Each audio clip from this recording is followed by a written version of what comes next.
Okay, I think we're live, boys. Okay. We are. Hi, how are you? Welcome back. Hello, Guys, I missed everybody. you. I missed you a lot. I was out in sunny California, in San Francisco, which is actually freaking awesome. As much as I like to hate the left coast, I do love me some San Francisco. But I missed you guys. It sounded like you had a very boisterous podcast last week. I know this because I got home and there was a lot of ridiculous fighting. And I was like, well done, boys. Well done.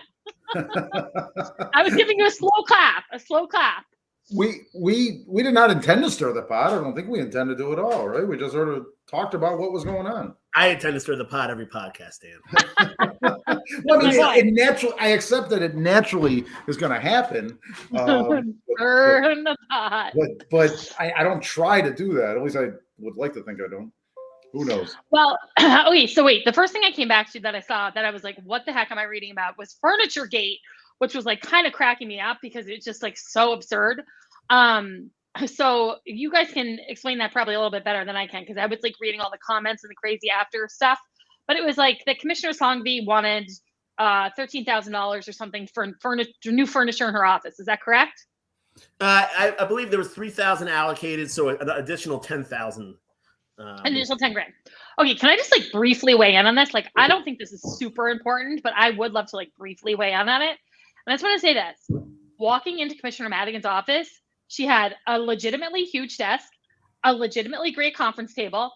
Nothing was intimidating, and I do not understand why any of that furniture had to be changed. I also think it's really freaking weird to have a couch in your municipal government office. I think it's a little bit creepy. I think it's a little bit weird. I think that I lobbied for like settee briefly, which for people who don't know is like in between a love seat and a couch. But I basically argued for that briefly because I want someplace to take a nap at work. And Eileen Fennery, my deputy, was like, shut the F up. That's ridiculous, Robin. You're not getting that. But like this idea that like you wouldn't be comfortable in an office unless it had like soft seating and like soft furniture, I just find to be like a little weird, to be honest with you. And like I personally prefer a professional setting where you're sitting at a conference table. And I don't think that the residents of Saratoga Springs would find that to be like intimidating per se. But that's just one woman's opinion. I generally agree with you if I could jump in. My point is I don't feel this is worthy of scandal. And maybe someone will say, well, we're not saying scandal, it's misuse of taxpayer funds. It's her approach to her office. We could disagree with that, and I think all of us do to varying degrees. We could say that boy, you spend a lot of money because you see things a certain way, but I don't view it as scandalous. Maybe we vote her out because we just disagree with her, but it's not so horrible. She has, I thought it was a genuine, honest approach to establishing her office. Yeah, well, this is what the Saratoga voter voted for and got. You know, they voted for somebody who feels that furniture is confrontational and that they are going to spend $10,000 extra on more furniture. And we can talk about the other kind of appointment or the other hiring that Commissioner Shanghvi did was in with a administrative assistant, which it adds up to a little more dollars than the $10,000. I think the position pays $52,000, around $70,000 with benefits. That's actually a pretty big number, considering and I stated last night, the city's budget falls in around $55 million. But can I just say one thing really quick before we hop into that, Adam, really quick? Yeah. I think the thing that made the furniture like quote unquote scandalous were the ridiculous comments that ensued from the topic in general. Like it was the comments that made it just like absurd. You know what I mean? The comments on the blog that it was posted on, the comments on Facebook, like they were all just like bananas silly. But at the same time, I know 10 grand is like not a lot of money. It's her prerogative to do what she wants with her office. But, and we'll talk about this later.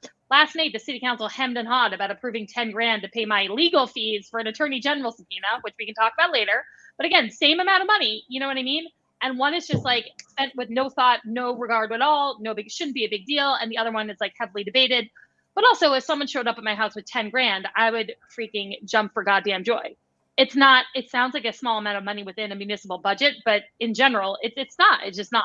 So anyway, that's my thoughts on that. Yeah, it would seem with the people's money, there is no small amount really. But again, like Dan, I agree. It's not. This is what the people got.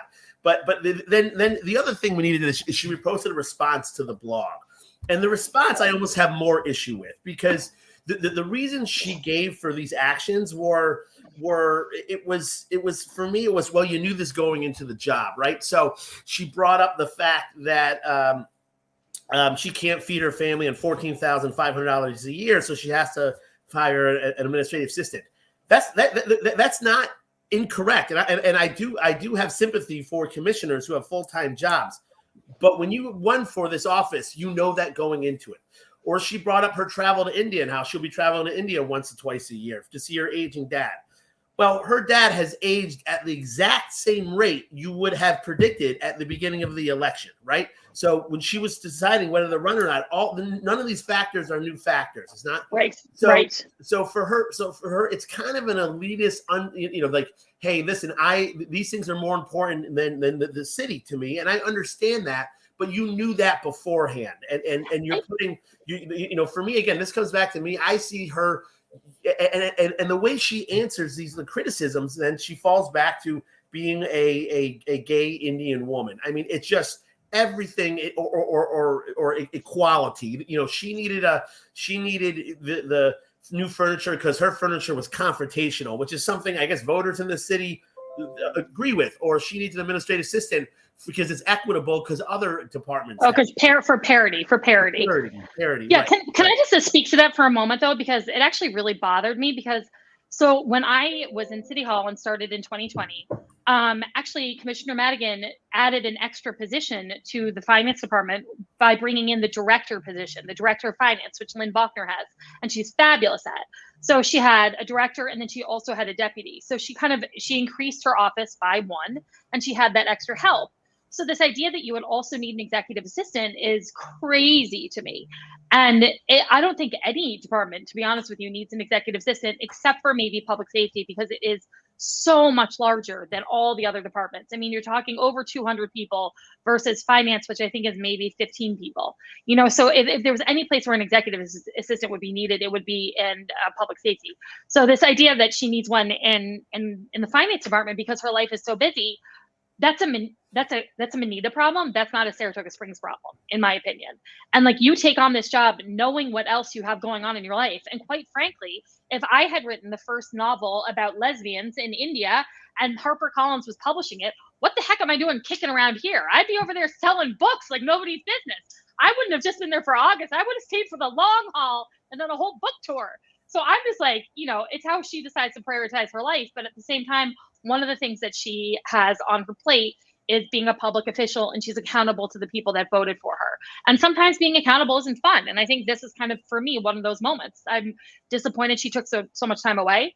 I was disappointed in her Facebook response because I thought she was trying to come across as professional, but at the end of the day, it was petty. There's a lot of pettiness in there. I don't think she needed to match what she perceived as the pettiness of the blog post with pettiness in a response. And so again, I think the whole thing's freaking stupid. I don't think furniture has feelings also. That's just me. I mean, my furniture doesn't have feelings. I don't know if your furniture has feelings, but the whole thing was like, I was in San Fran and I'm reading it and I'm like, what? I was like, what are we even talking about? I couldn't figure it out. Well, this is where the rubber meets the road, right? Because she now has the requested budget because there's the Saratoga Springs only has so much money to spend, and we're now in budget season, and so now she has the requested budgets. Which is huge. It came in, so last night at City Hall, the requested budgets came in at $70 million. And the requested budgets are essentially, and she said this, and during my campaign, I learned this, every department puts together a Christmas wish list or a Hanukkah wish list of everything they want for their, for their department. And then it's the Commissioner of Finance's job to whittle that down. Well, she said we're dealing with about $55 million and you have $70 million in requests. So that $70,000 you're spending on administrative assistant when somebody else isn't getting something for $10,000 or $20,000 or $30,000, if she can pull this budget together and everybody comes out feeling happy, then good for her. But it's like it's the end of the month, when your bills are due and you only have so much money and you got to figure out who to pay. And she's facing down that bail right now to the point of she even brought up raising taxes last night. I don't know if you guys heard that. I didn't hear that, but I just wanted to, just for people's general overall knowledge. So all the departments put in for a requested budget in September. And so the requested budgets all add up to $70 million, Right now, the city council is operating on a 2022 adopted budget of about 55 million. So 70 versus 55 million is obviously a dramatic difference. And you get to a point where the money just isn't there. We know how much money the city brings in, and you just can't cover that differential. So the first week in October, the Commissioner of Finance will release the adopted budget, like the adopted budget for the city. And it will not be $70 million. And she will have to whittle it down to make sure the balance sheets balance out. And so once that's released in October, then there's a series of workshops and the final budget is adopted at the end of November. But this is definitely the time when, like, I wouldn't want to be the Commissioner of Finance. She's going to have to say no to a lot of stuff and people are not going to be happy. So this is like in my opinion, the worst part of being the Commissioner of Finance. You know, you might make some people happy, but chances are you're going to have to piss off a lot of people to whittle that 70 million down to, just over 55.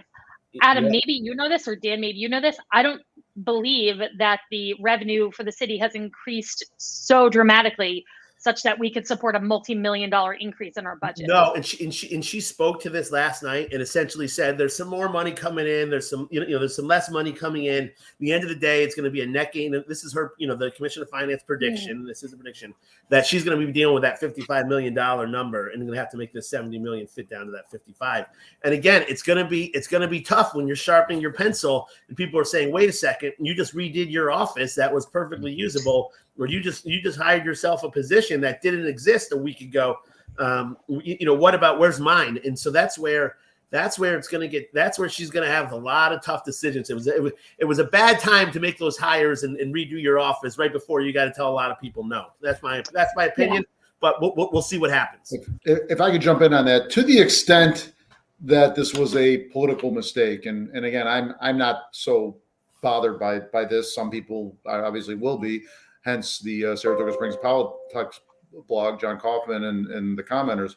But the good news for her is it was early in her first year or midway through her first year. She got time to recover from that if she chooses to run for re-election. She may say, just what you said, Robin, screw this. I'm not running for re-election. This is ugly politics. It's not what I got into. From her perspective, she's probably getting nitpicked. My criticism of her begins and ends that to what you guys said, that she knew what this job entailed. To leave for a month, and I understand about her father, that made some sense, but there was more to this trip, and it didn't mean, I flew to India for 12 days, and obviously it's a long flight, and you don't want to only do it for 12 days. An entire month when you're a public official, that doesn't exactly sit well with me. And I think she understands. If she didn't understand that before she left, I think she understands that there are a lot of people that it doesn't sit well with now, even at only 14.5. And for another day, we got to talk about that paltry 14.5. Robin, I know I'm preaching to the choir on that. That needs to be addressed someday. It's bullshit, you guys. The 14.5 is bullshit. It works out to $220 a week, which is like literally absurd. It's a nothing. It's almost like a stipend, Yeah. But the problem is you can't work like you're getting paid $14,500. If I worked like I was getting paid like literally 50 cents an hour or whatever it worked out to, I would have been in City Hall like, I don't know, 5 or 6 hours every week. Instead, I was working 80 hours a week because that's what the job required. So this is just one of those things where it doesn't add up. The work that is required doesn't add up to the compensation that you make. But you know that when you run for office, and you have to determine what approach you're going to take. For me, Commissioner Songvi sorry, Adam, do you want to say something? No, go ahead. Go finish your thought. I just think for me, Commissioner Songvi has like a lot going on. She's extremely accomplished professionally. She teaches at Skidmore. She's got a lot going on there. She's obviously a talented writer. And she's got family obligations. I mean, she has like a really full and successful life. And I just think, to me, if I was in her position, and I feel like women, have to juggle a lot of things all at once. And I look at her position, I don't know how she works this job in, but getting extra help at City Hall to offset your outside of City Hall busyness doesn't work for me. Yeah. Well, I had something to say, but I was deferring to you, Adam. I was going to say I lost my train of thought, but I got it back. But what I was going to say with these commissioner positions is that sometimes being a private sector guy, you see people who spend a career in government come out and said, "Oh, I was in public service my whole life." Did you get paid for that? Yep. Well, thank you, but you were. Right. But this is truly public service, I believe. And so that's just part of going into it. And whether it's right or not, that's what our city charter says. You know, I know Robin and I, when we were running, we were talking to some people who didn't want to run, who would be great candidates because of this exact reason. They said, I can't do both. And they understood this. And so the fact of the matter is these are the current rules. If you don't want to play by them, then you're going to get some criticism. Yeah. Anyway, moving on, Robin. Wait, I still have something to say on the subject. Yeah. Are we still on Commissioner Sanghvi? If you want to be, Dan. I have to just point out one thing. Last week on the show, I sort of gave John Kaufman a bit of a jab, saying, John, why did you feel the need to point out that it was a gay romance novel? And John called me, or he texted me, and then we got on the phone and had a very good discussion. And he said, Commissioner Sanghvi is very proud of that it's the first gay romance novel in India. And I didn't realize that. So John, I want to publicly apologize to you that I thought you were trying to give her a jab or something. So therefore I gave you a jab. And apparently I didn't quite understand what you were getting at. It wasn't clear that she was proud of that, but in the subsequent emails and so forth and what John shared with me, I do understand that now. So John, I apologize for that jab. Dan, you're such a good guy. Well, I just like to come clean when I make a mistake. Yeah. No. I understand that. And I hope Commissioner Sanghvi doesn't feel like we're giving her a hard time. You know, I do have a lot of respect for her. I always have. And I've always appreciated her open communication with me and on issues that come before the city council. Yeah. So speaking of issues that come before the city council, we had a city council meeting last night. Now, it was so long, I almost died of boredom again, but there were some highlights in there. And Adam, you were watching too, so why don't you kick it off? What are we talking about? Well, I was first going to kick off about how you were involved with city council last night. I don't know, maybe it's a little too early for this one, but no, let's dive in, you guys. Let's talk subpoena. Yeah. So Robin Dalton, you were subpoenaed by the Attorney General of New York State, Tish James, correct? Yeah, Tish James and I have like a real on again, off again relationship. Like I love her, and then I'm like, dude, really? And then I'm like, I love you again. And now we're kind of on the outs a little bit. But I did get a subpoena from the Attorney General's office back in I want to say July. So it was not recent. And it was essentially a request for information that mimicked almost exactly the request for information that the city received from the Attorney General back in November. So obviously, from my perspective, like the more I can turn over, the better. And the request is for like thousands of documents. Like there's search terms, there's keywords. It's, you know, everything from my personal text messages to my personal email, my campaign email, my city email, like from every place. And I'm like, here it all is. Let's turn over passwords. Like here's my phone, dump my phone, because to me, like the more I can give, the better, because I have nothing to hide here. And this is a complicated issue, but I want them to have, what they need to have. So I am complying as quickly as I possibly can.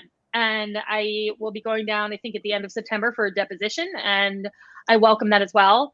My approach to public office had always been to just always be 100% honest. And that's actually not a great quality if you want to be like a successful politician, it turns out. But for me, the reason I was always like painfully honest about everything is that because I knew if I was lied about something, I would never remember, and I would have gotten caught in like 3 seconds if I had lied. So I was like honest, followed the letter of the law in everything I did in my term as public safety commissioner. And so I'm happy to comply with whatever the Attorney General wants. In this situation, I am grateful that the way our charter reads and the way the public officer law reads, my attorney costs are covered by the city. They voted on that last night, and I appreciate that. So that's pretty much all I have. It's like, I wish there was more, not I wish, but like, it's not as dramatic as I think people would like it to be. I think subpoenas with former president asshole have made things like seem a little more dramatic about subpoenas, like at a federal level in the news, we've got people ducking subpoenas. We got people going to court because they won't respond to subpoenas, but in this instance, it's pretty cut and dry. I do worry about the politics of this. I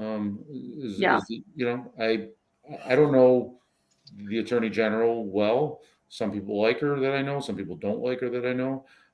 I just hope this is a down the middle legal analysis and not a political hit job.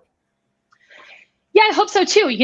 So I was over the weekend, I got like barraged with interview requests and requests for quotes because this was leaked to the press. And The Attorney General's office, I was actually really happy. One of the folks there that is in contact with my attorney was like, just so you know, this is not something we leaked to the press. And, they were very adamant about this was not something they wanted to play out in the press, and they hadn't leaked this to the press. And, I suspect someone in City Hall leaked it to the press, but it was kind of reassuring to hear that. And, I certainly hope it's not political too. I just, want to follow the letter of the law, and politics shouldn't really play into that. Well, for me, the politics of it, and this is kind of a bigger picture of what's going on in Saratoga right now, is this all stems from the last summer with the civil unrest and the protesters blocking the streets and the arrests that ensued.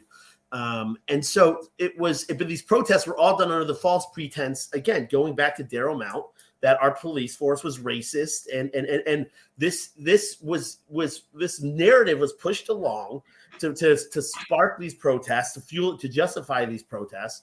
And it's just led to this whole big snowball effect that's now led to, for instance, the SROs, we've talked about this program, is now an issue. The school resource officers having armed police officers in the schools. Although in fairness, that was an issue back in 2017. No, I know this, but some people got up yesterday to speak about why there should not be SROs, saying, oh, well, our police department is now under an investigation by the Attorney General. Right. And right. They're under anticipation because you people were calling them racist. You were telling them to S your D. I mean, it's just, you're calling them horrible things. And they killed Darryl Mount. Sorry to interrupt you. They allege that the police department killed Darryl Mount, which is false. Sorry to interrupt you, Adam. Keep going. Yeah, exactly. Right. And so it's led to this whole thing now of like, oh, our police department's under a grand jury. No, our police department is not racist, right? Are they perfect? No, but is there any evidence that they've ever acted in a racist way? No. I mean, I don't agree with all their moves, but I don't think it's racist. There's that racism involved. And go ahead, Robin. Sorry. I also just think that when there's been a subpoena, and Dan, maybe you can talk to this from like a legal perspective. I just think that a lot of people interpret this as there's been charges filed, and there's more than just what is a basic request for information. Like that's all that has happened. But I think that sometimes people will manipulate that headline to mean more. They're investigating a crime. They're investigating this. I think that's kind of incorrect and misleading. But I have to watch my P's and Q's here too. And I almost recommend maybe we don't talk too much about it. But this is a civil proceeding, a civil investigation, if I recall, correct? Yes, correct. Okay. Thank you. Yes. That's significant in and of itself. Yes. And, there was a division of the Attorney General's office that was set up specifically to take complaints about civil rights violations. And so when there's a group of people who are very vocal about complaining to that division of the Attorney General's office, if there's people complaining, then they open up, an investigation. They seek out information. So this is how the Attorney General's office has set themselves up to work. And so, I'm sure there are other areas of New York State. I know that I think Rochester is one of them, perhaps maybe Schenectady is one of them, or there's similar requests for information happening because people have been vocal about complaining to this division of this Attorney General's office. So again, not talking about me specifically, but just generally how these processes work, Well, staying on the subject, they're starting with the appointments for the CRB. Right. Mayor Kim made his first appointment last night. And Robin, do you know this gentleman who he appointed? I do. Reverend Michael Bell. Yeah. What are your thoughts on this? Because he's a man. He's if you're not sure, you might want to hold off. And I am crystal clear on what I think about him. I'm going to keep my mouth shut. Okay. Yeah. I'll tell you what my thought is. My thought is we've talked about this on this show, where this board has to be impartial. They can't be police officers. They can't be activists. This Reverend, he's an activist. He's been very vocal. And he just, to me now, it immediately discredits the impartiality of this board. To put somebody there who has been such a vocal active, would be. It's just it's a group to further push political ideas, not to seek justice and truth. Dan, what are your thoughts? Yeah, it feels, bring me the guilty police officer, please. It feels that way already. If the decision's already been made, like you said, it probably couldn't be a police officer, recently retired police officer, because even though I think there are some police officers that could make an honest assessment, the optics of that would be terrible, just like the optics of this are terrible when you're making an objective view of what is going on. So here's okay, it's good. I do have something to say about this. I personally have problems when people of faith insert themselves into politics in a certain way. I sometimes don't think that's the best approach or use of their kind of power and influence as a reverend or a priest or what have you.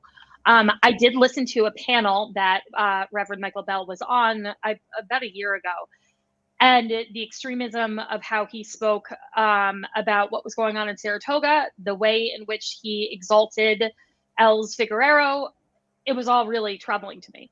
It just was. It was all really troubling to me. And I'm sure I could find this panel and you could all listen to it. But to think that there's impartiality there that's really hard for me to get my head around.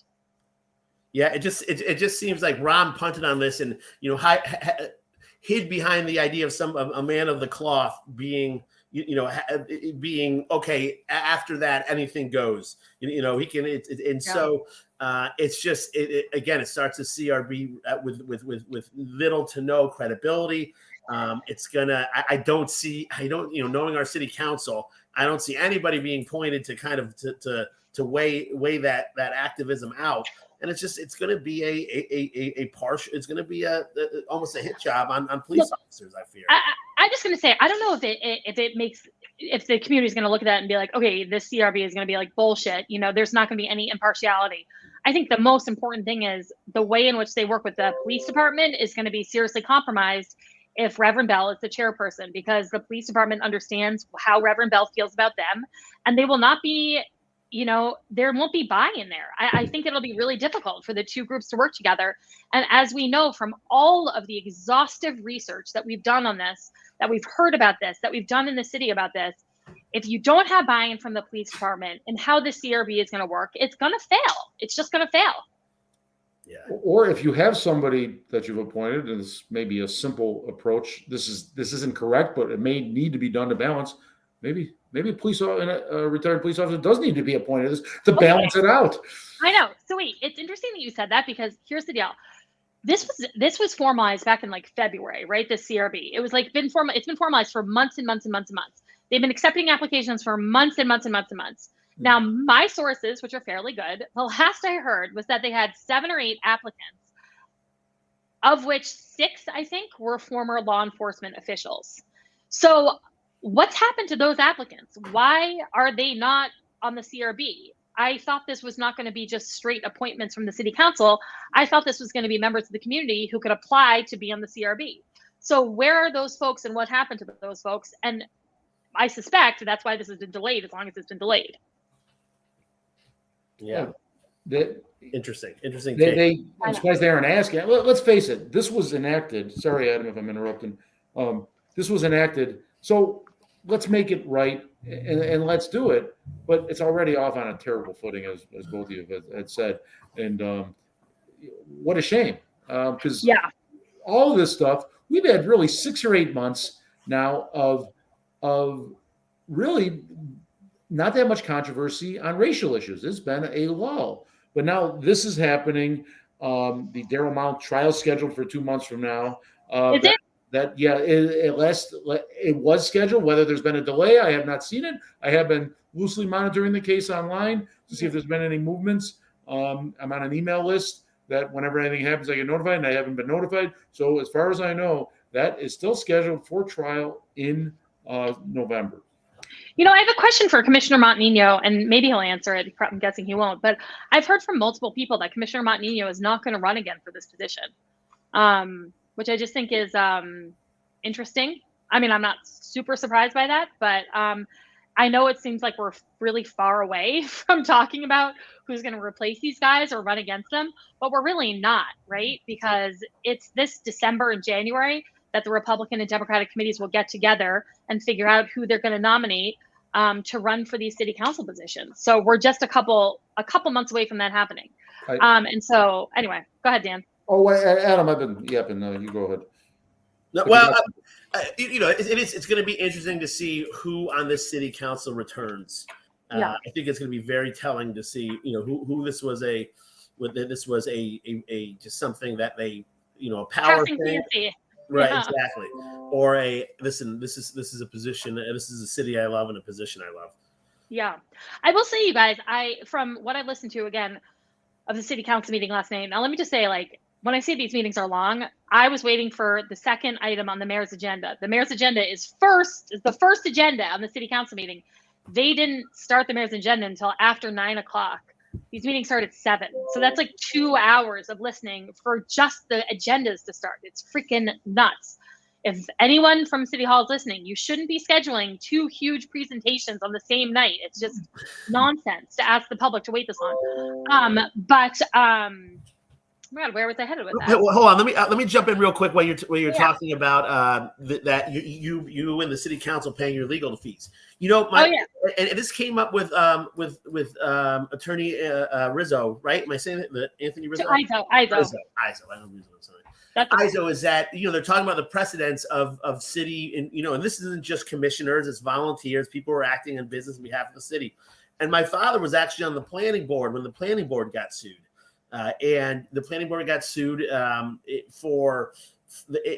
they were alleged acting in a racist way by not allowing a certain development to come in. It was ridiculous. It was thrown out. But I remember him having some trepidation too of he was acting in the best interest of the city in a non-partial, non-biased way. And the facts clearly showed that. And as were the other members. It wasn't just him. It was a member of the whole planning board got sued and it was thrown out. But these are volunteers. Essentially the commissioner are true public servants. Their legal fees should absolutely be covered. Unless they act in a way that's so egregious that it would warrant them, having to. But this is. Go ahead. Sorry, I was going to say, or if for some reason I decided to not comply with the subpoena, that to me would raise like a really interesting question in terms of compensation. You know what I mean? Because like if I was the public and I was watching Robin Dalton not comply with the subpoena, I'd be like, well, then why are we going to pay for this ongoing fight? Like she needs to comply with the subpoena. Thankfully, I am complying. I was just going to say, you heard it here, people. Robin's not complying with the subpoena. No. I know. I am complying. I'm complying like as quickly as humanly possible, like turning over everything, as I said. So that's not the case here. But it would bring up an interesting question if someone was to act like that, Real quick, stepping back a couple of things. When we mentioned that Commissioner Montanino may not run again, we're talking about Commissioner Sangvi if she runs again. I'm thinking of the Johnny Paycheck song. Who could blame anybody if they sang "Take this job and shove it"? I ain't working. I know. But they do go in. Let's face it, though. Everybody went in eyes wide open to these jobs. Yep. But if after a term they decide, there's no obligation to keep running. If after a term they think, okay, it was worse than I thought, or whatever, my life's changed, whatever, and they didn't run again, who could blame them? I got to say, most people, though, that I know who have been in City Hall for a long time, either in elected office or just in the City Hall staff, the reason people run again and the reason I miss being on the city council so much is because the people who worked in City Hall and the people who were in my department, I just love them and I continue to love them and I miss them tremendously. Like I miss them tremendously. And so for me, the being compelled to run again is usually motivated by wanting to obviously better the city, but also so I can continue to do right by the people who are operating the city. And, whether it's police and fire, whether, it's the folks in our finance department, it doesn't matter. Whether it's code enforcement, like they're awesome and they deserve to have great city council members running their departments. And so I think that this council has really struggled to find their footing with the City Hall staff. And I think so, leaving wouldn't surprise me at all. Like not running again wouldn't surprise me at all. Yeah, that's something I've heard too. Is that just the toxicity, and then City Hall right now is at an all-time high. It's not a comfortable, which is pretty astonishing considering the group of people who got elected and what they ran on, and maybe that's partly to do with Manita's furniture. Maybe this new couch will change the toxicity at City Hall, but I just think it's with the leaders are responsible, and I just No, think these leaderships are not they're lawyers, they're professors, but they're not organizational people. No, but the lack of organizational leadership is what's really hurting. no, you know what? I actually disagree, Adam. I think what's hurting is that they don't respect the knowledge that the staff has. Like, they don't respect the people in their department, how much they know and what their jobs are. Like, especially in Commissioner Monino's case, he seems to know better than everybody else in the department who's been there for years and years and years. And when you don't respect like the people, the other department heads, the other people in your department who've been doing this forever, when you don't respect their knowledge and their expertise, and you disempower them to do their jobs or feel pride about doing their jobs, like that, excuse my language, that F's the whole department. That F's all the morale, And so I think that more than their organizational leadership, I think it's literally just respecting the knowledge and information that their staffs have. If I could jump in on a tangent on something Adam said, and I'll bring it back. I don't want to go off on the tangent, but in a future show of next week, even we have to talk about the development going on. Just what's been in the news in the past week over by the Amtrak station where they kicked out the homeless people. Oh yeah, that project is going. Next to the Algonquin building, the parking lot there that's like an L shape that goes over to towards the city center. There's a proposal to put 115 apartments and commercial space. So wait, I can speak to that one. On there, and if you're not ready to talk about it today, we should talk about it next week. There's a lot of things. That actually is a really good idea. Let's do a development update next week, because I know one of the huge presentations was from Liberty, who are trying to resurrect the workforce housing proposal next to the casino. That was one of the huge presentations last night. So that was, I think, unanimously turned down by the planning board and voted down by the previous council. So they're trying to resurrect that, which is interesting. And there was a public comment from someone talking about how she couldn't afford to live in Saratoga Springs, yada, yada. South Broadway, they're putting it, they're tearing down one of the hotels over there. So there's a lot of development.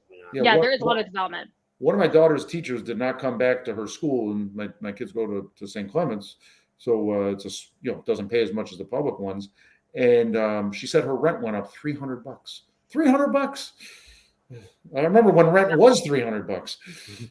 Yeah, no, the housing situation here is hard. I obviously, I think first of all, people use workforce housing and affordable housing interchangeably, which is wild, and no one understands what affordable housing is. Affordable housing is a formula that's set by the federal government. Affordable housing rates are not just what's affordable in Saratoga. And workforce housing is a totally different thing. Workforce housing is just housing that's affordable for whatever the median income is of a demographic that lives here. It's not something that's set by the federal government. It's not scientific in that way. So I think people use those two interchangeably too much. But yeah, I think a development update would be totally great. I also think you guys, with a couple guests, right? With a couple of guests. Yes, with a couple guests. I have a few other quickies I wanted to run by you guys. Number one, I was gone for Travers, and I just wanted to see how Chad Brown was received by the crowd at the track. Was there any hostility, or was it all okay? If there was hostility, I missed it, and I was there a good part of the day. Yeah, it seemed like business as usual.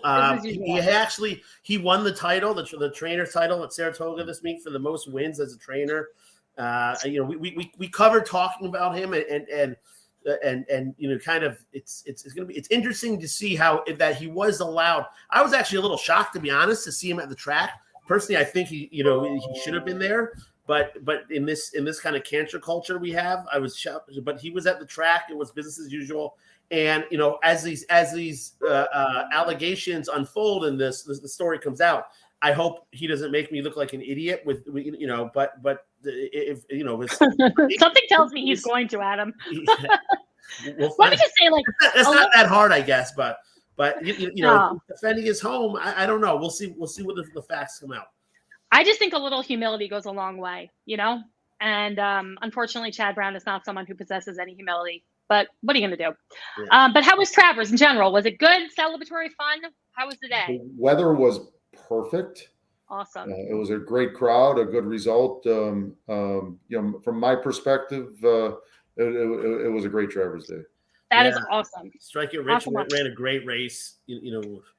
It just he won by a couple lengths, but I think for the meet handle was up, attendance was up, so yeah, all around, I think it was Naira, a great job in New York. You know, it was a success. And you're talking about Epicenter, I think, right? Epicenter. Thank you, Dan. Right. Yeah, we had it mixed up last week too. I had the wrong horse, so yeah. But yeah, it was okay. And they had a good meet. They had all the numbers. Good. Granted, sometimes you take it with a grain of salt when they're trumpeting it. The attendance is sometimes inflated based on season ticket holders, but the numbers were really good. I'll give credit where credit is due. Never had a good meet. Okay, here's my second proposal for you guys. Tell me what you think. So the County Board of Supervisors, right? County Board of Supervisors, Supervisor Tara Gaston, Supervisor Beach from Saratoga Springs represent us on the County Board of Supervisors. They meet once a month in Ballston Spa. They have a budget that essentially equates to about $1 million a day. It's a huge freaking budget.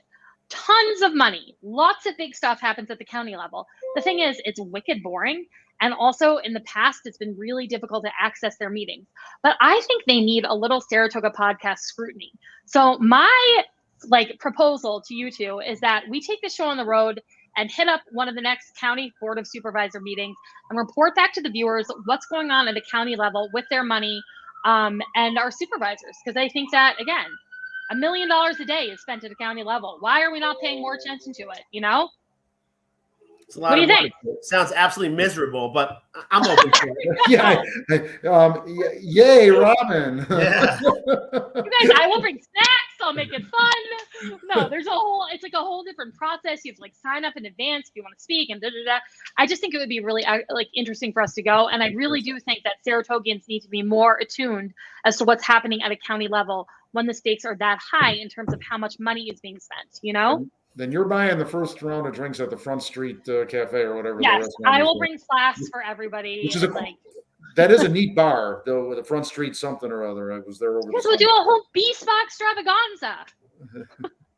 It'll be great. Yeah, okay. No, you do make sense. You do make sense. We don't cover it all. Nobody covers it at all. It seems, and it is underreported. You can't watch that online. That's not online.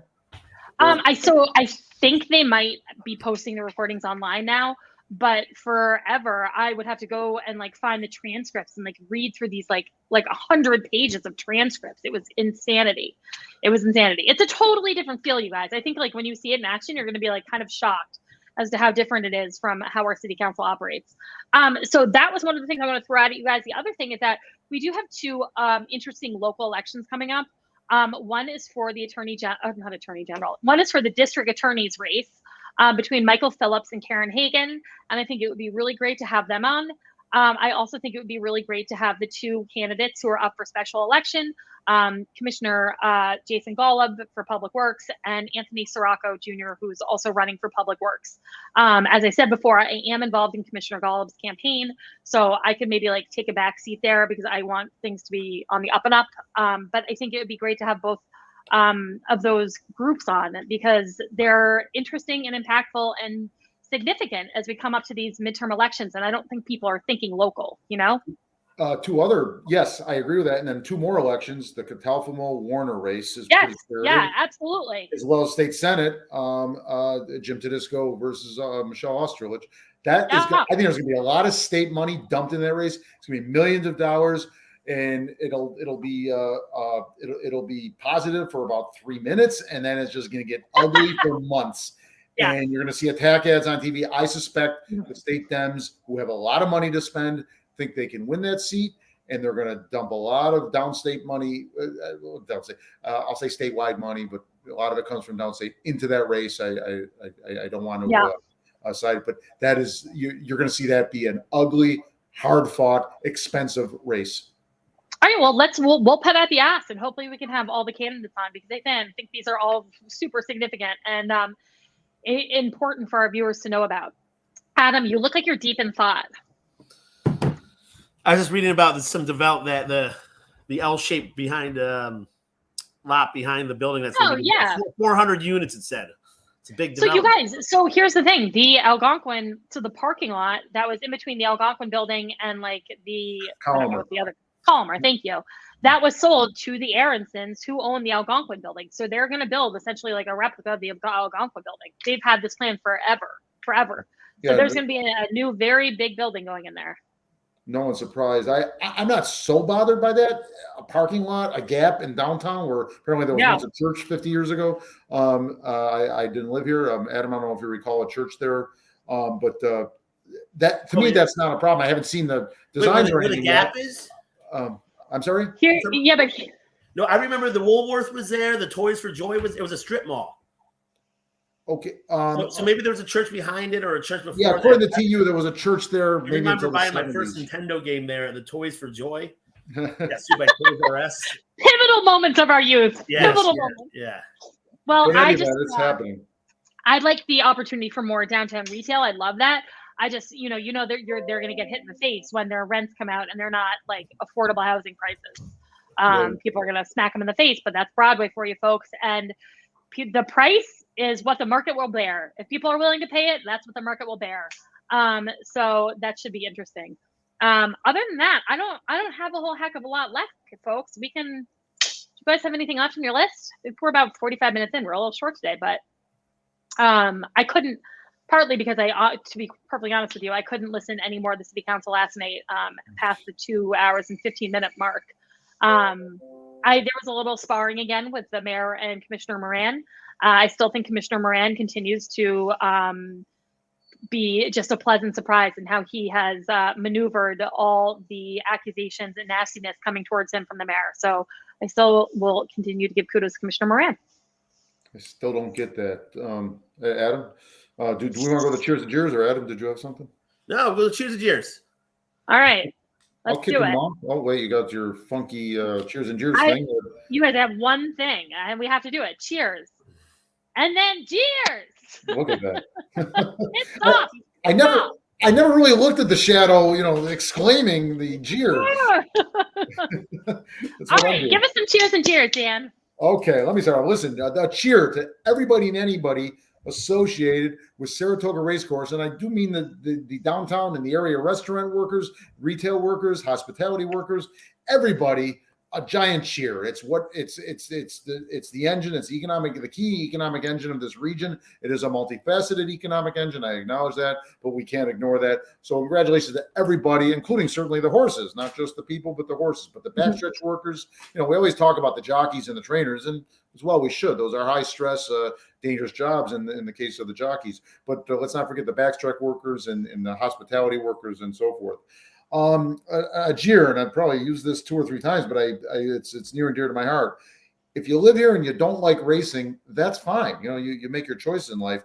But if you live here and you don't at least have a subtle appreciation of racing and what it does for this region, without racing starting in 1863, this region is just another upstate struggling city that used to have springs. I don't care. Say what you want about the arts and so forth. The arts were, the Mary Lou Whitney and the Whitneys were involved with SPAC at the beginning. They were here because of the horses.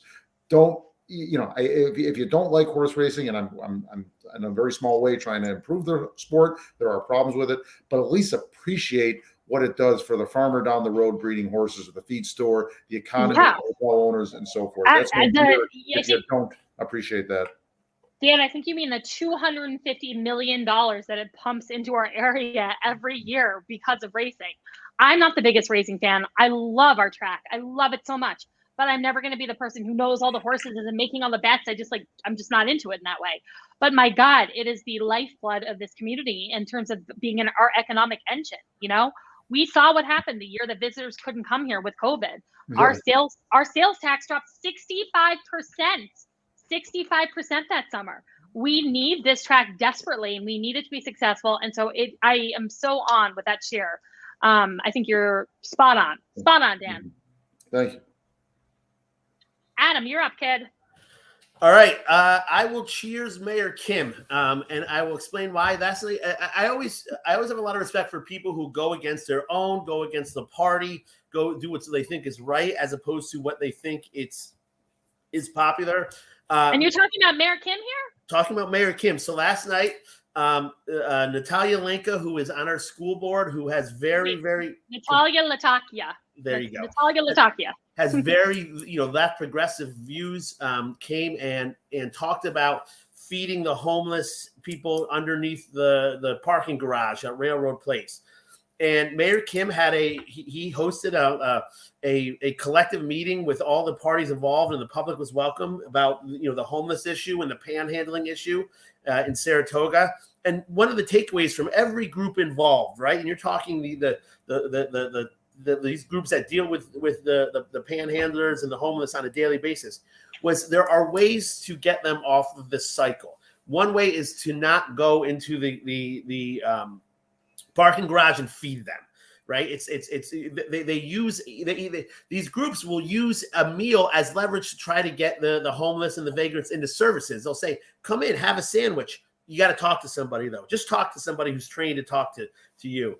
And so he went against the progressive far left who was trying to guilt him into the fact of this is a good way to handle our homeless population. And he kind of stood up to them and said, no, this is not the way that the experts say to deal with this problem. And there are many other people there, and I've seen it too. You can't be blind to the fact that Saratoga has a vagrancy problem. We've talked about it in a homeless problem. We've talked about it at the show before. It's a very complex issue, but the experts all agree handing food out just perpetuates this lifestyle. It doesn't help people get into a more meaningful life cycle. So cheers to him. My jeers are going to go to you know what? I'm going to do 2 cheers. My next cheer is to the Ukrainian army right now. I talked about the offensive they were doing last week. They have 25,000 Russian troops kind of entrenched and encircled. The offensive is going as planned. The details that I get from some of my people on the inside and some of the news organizations are without a lot of detail that it's going according to plan. So hopefully by this winter, the south, the Kherson region is completely free of Russian occupation. It's back to Crimea in the east, and it's a really amazing what they're doing in stopping the Russian advance. And now they're fighting back for their free country. So way to go, Ukraine. Adam, thank you for updating us on that, because I actually meant to ask you about that, and I feel like an idiot that I didn't. So I really appreciate that update. Yeah. Do you have any jeer? No jeers today. All right, maybe I'll take your jeer and say I have 2 jeers. No, I'm just kidding. So my quick cheer and jeer for the week are I'm being a total asshole, and I'm going to cheer for me because I now have this podcast. We are live on Facebook, Twitter, and YouTube, and we are now also on Apple Podcasts, Spotify, Amazon Music, Google Podcasts, and basically anywhere you watch a podcast, I have got us up and running on. So if you want to have the video version, you can hit YouTube, Twitter, Facebook. If you want to hear the audio only, you can go to Apple, you can go to Spotify, you can go to Anchor, you can go to Amazon, you can go to Google, literally anywhere else, and you can listen to all of these episodes audio only, which I know can be really helpful if you're like in the car, if you're cleaning, if you don't want to see our beautiful faces.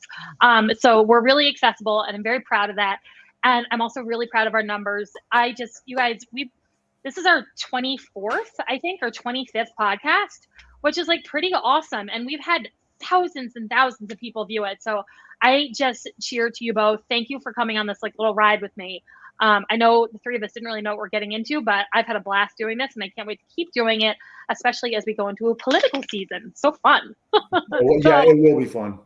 Yes. So cheers to us. And then jeer, going back to school, you guys, it's just a bitch. Like, I have 4 kids. Going back to school, the amount of goddamn school supplies, the amount of like times, drop-ins, the apps, the transportation apps, the lunch app, the school toolbox app, it's like making me freaking wild. And so I just jeer the fact that our school systems aren't more streamlined, because it's making me loco to try to figure this out and get my 4 kids back in school and be on all the goddamn apps and sign up for all the stuff and have all the things and whatever. Oh my gosh. So, can I expand on that real quick? Being a parent, Robin, you have a kid in the middle school. I have my first kids going to the middle school. This whole what springs they're in. Oh my gosh. Oh my God. But I got to tell you, dealing with the administration at the middle school, they were amazing.